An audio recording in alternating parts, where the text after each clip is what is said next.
Hey sobat, hari ini aku mau berbagi cerita yang menarik tentang petualangan luar biasa melintasi waktu.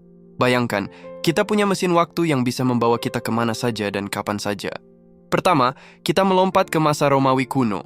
Di sana, aku bertemu dengan Marco Polo, sang penjelajah legendaris yang terkenal dengan perjalanannya di jalur sutra.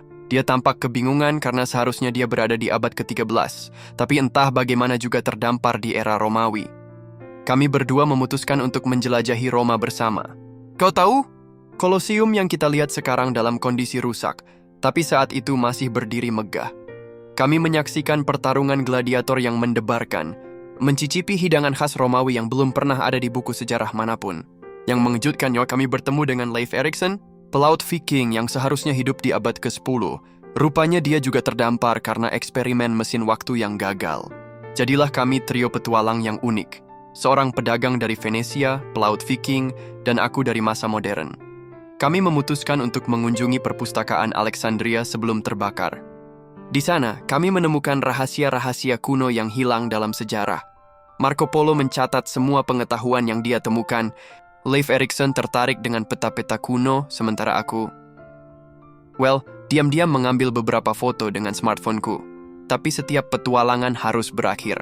Sebelum berpisah, kami sepakat untuk bertemu lagi di tahun 1492, tepat saat Christopher Columbus berlayar ke Amerika. Namun itu cerita untuk lain waktu. Yang paling menarik dari petualangan ini adalah bagaimana 3 orang dari era berbeda bisa bekerja sama dan berteman.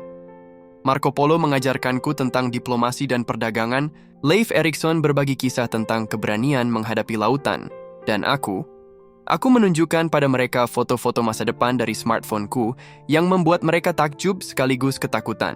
Sebelum kembali ke masa kini, aku sempat berpikir, mungkin ini yang membuat sejarah kadang membingungkan. Bagaimana jika banyak kejadian historis sebenarnya adalah hasil dari para pelancong waktu yang tidak sengaja mengubah alur sejarah? Tapi hey, ini hanya cerita petualangan. Atau mungkin tidak, siapa yang tahu, mungkin suatu hari nanti, teknologi akan membuat semua ini menjadi kenyataan. Sampai saat itu tiba, mari kita terus bermimpi dan membayangkan petualangan-petualangan hebat yang mungkin menanti kita di masa depan atau masa lalu.